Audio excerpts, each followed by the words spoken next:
Chemistry का quantum yield पढ़ रहे थे, इसलिए हम इसको कंटिन्यू करेंगे। हमने पढ़ा कि क्वांटम यील्ड क्या होती है और कैसे एक्सपेरिमेंटली हम उसको निकाल सकते हैं और कौन कौन से फैक्टर्स पे क्वांटम यील्ड डिपेंड करती है।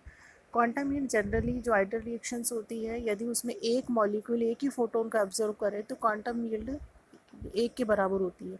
पर ऐसा नहीं होता है। कई बार क्वांटम यील्ड हमने पढ़ा था कि इसकी वैल्यू वरी करती है 0.04 से लेके 10⁻⁶ तक, यानी कि क्वांटम यील्ड की वैल्यू हाई भी हो सकती है 1 से और कम भी हो सकती है। अब इसकी क्या रीजन है इसके हाई होने के और कम होने के, उसको आज हम इस लेक्चर में डिस्कस करेंगे। Reason for high and low quantum yield. अब हाई क्वांटम यील्ड किस कारण से हो सकती है? Bye absorbing one photon only a large number of reactant molecules undergo reaction. मतलब क्वांटम यील्ड ज़्यादा कब होगी? जब rate of the chemical reaction ज़्यादा होगा, यानी कि रिएक्टिंग मॉलिक्यूल्स के नंबर ज़्यादा होंगे। यानी कि जब एक ही मान लो एक ही फोटोन के एब्जॉर्ब करने से बहुत सारे रिएक्टेंट मॉलिक्यूल्स एक्टिवेट हो जाते हैं और वो रिएक्शन देने लग जाते हैं, तो उस कंडीशन में भी हमें क्वांटम यील्ड एक से ज़्यादा मिलती है। जैसे प्राइमरी प्रोसेस है, इसमें ए बी मॉलिक्यूल है, ये फोटोन से मिलके ए और बी बनाया इसने, फिर ये ए फिर ए बी से रिएक्ट करके फिर इसने दूसरे A2+B कुछ सेकेंडरी प्रोसेस स्टार्ट कर दिया, फिर ये बी ए बी से टकरा के फिर नया प्रोसेस स्टार्ट। तो इस सिचुएशन में भी हमें जो है क्वांटम यील्ड ज़्यादा मिलेगा, यानी कि एक फोटोन से बहुत सारे रिएक्टेंट मॉलिक्यूल्स रिएक्ट करने लग जाएंगी। दूसरा है चैन रिएक्शन, जिसमें कि एक सिंपल फोटोन एक मॉलिक्यूल को एक्साइट करे और वो उसको हाईली एक्टिव फ्री रेडिकल में कन्वर्ट कर दे, और ये फ्री रेडिकल फिर फर्दर इतने, हमें पता है फ्री रेडिकल बहुत ज़्यादा रिएक्टिव होते हैं। तो जब ये एक फ्री रेडिकल बने और ये एक फ्री रेडिकल दूसरे मॉलिक्यूल को एक्टिव कर दे, फिर उससे भी फ्री रेडिकल बने, फिर वो फ्री रेडिकल किसी और मॉलिक्यूल को एक्टिव कर दे और उससे भी फ्री रेडिकल बने, तो एक चेन सेटअप हो जाती है। और सिर्फ एक फोटोन के ऑब्जर्व होने से ही हमें नंबर ऑफ चेन रिएक्शंस मिलती है, जिसके कारण से भी क्वांटम यील्ड एक से ज़्यादा हो जाती है। तीसरा है कि some times intermediate product is किस रिएक्शन में इंटरमीडिएट प्रोडक्ट बने और वो कैटलिस्ट की तरह काम करे और रेट ऑफ द रिएक्शन को बढ़ा दे, तो उस सिचुएशन में भी क्वांटम यील्ड एक से ज़्यादा हो जाएगी। यदि किसी रिएक्शन में हीट इवॉल्व हो रही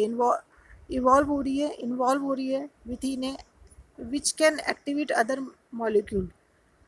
मतलब किसी रिएक्शन में अगर हीट इवॉल्व हो रही है और वो निकलने वाली जो हीट है वो किसी अदर मॉलिक्यूल को जो कि डीएक्टिवेट पड़ा हुआ है उसको एक्टिव कर दे, तो वो भी रिएक्शन में पार्टिसिपेट कर लेगा और रेट ऑफ द रिएक्शन को इंक्रीज कर देगा।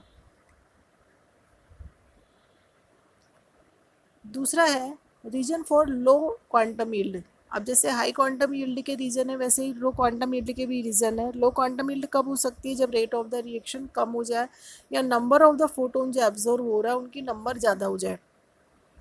तो there are certain process in which active molecules deactivate हो जाए, यानी कि कुछ ऐसे प्रोसेस जिसमें कि डीएक्टिवेट मॉलिक्यूल जो है वो डीएक्टिवेट हो जाए, किससे पहले कि वो रिएक्शन में पार्टिसिपेट करे और प्रोडक्ट बनाए, उससे पहले ही वो डीएक्टिवेट हो गया, तो हमारे पास जो है रिएक्टिव मॉलिक्यूल्स की संख्या कम हो जाएगी, यानी कि इनडायरेक्टली हमारे पास रेट ऑफ द रिएक्शन कम हो जाएगा और क्वांटम यील्ड की जो क्वांटम यील्ड एक से कम हो जाएगा।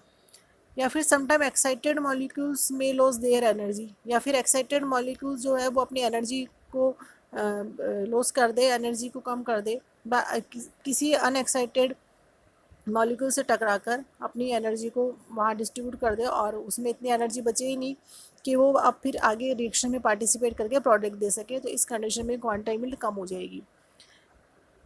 या फिर the energy of active molecule is not sufficient, या फिर उनकी एक्टिव मॉलिक्यूल्स की एनर्जी इतनी सफिशिएंट नहीं है कि वो एनर्जी बैरियर को पार करके प्रोडक्ट बना सके, उस सिचुएशन में rate of the chemical reaction कम हो जाएगा।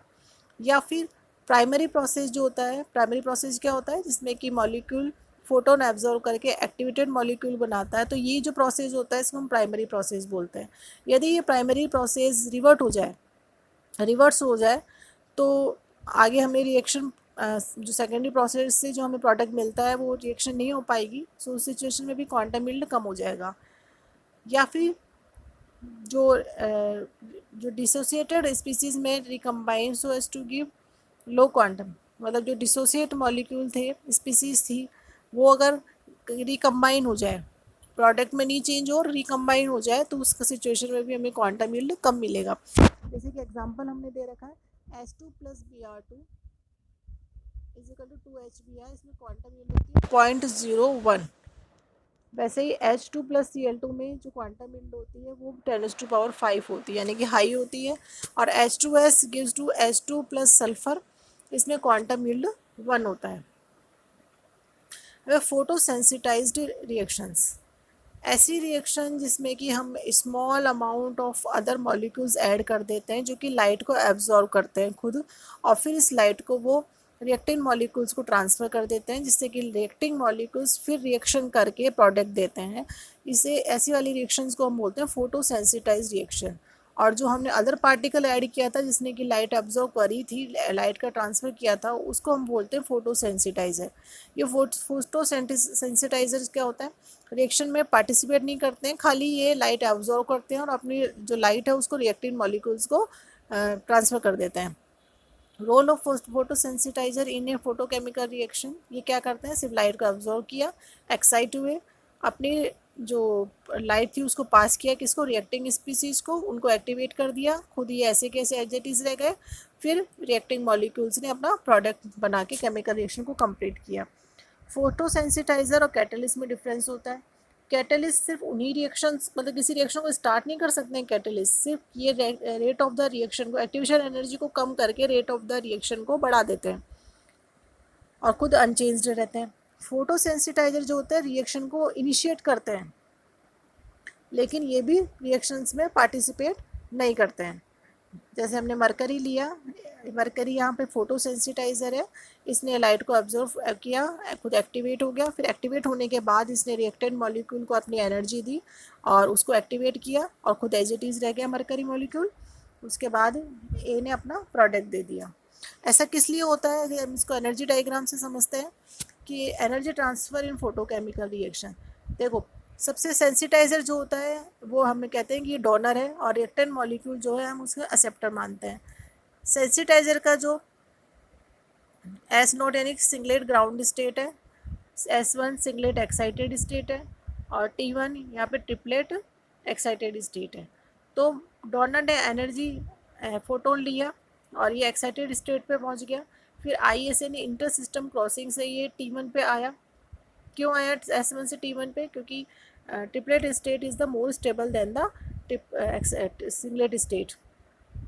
अब रिएक्टेंट मॉलिक्यूल की जो ट्रिपलेट स्टेट है उसकी एनर्जी डोनर यानी कि सेंसिटाइज़र की ट्रिपलेट स्टेट से कम होती है, जिसके कारण से ये जो सेंसिटाइज़र है अपनी एनर्जी को इजीली डोनेट कर पाता है रिएक्टेंट यानी एक्सेप्टर की ट्रिपलेट स्टेट को।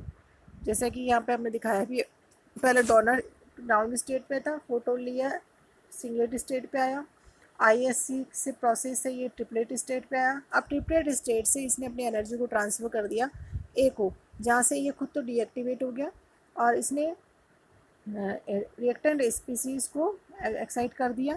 रिएक्टेंट स्पीसीज़ ने फिर प्रोडक्ट दिया, उसको तो हम बोल देंगे फोटो सेंसिटाइजेशन।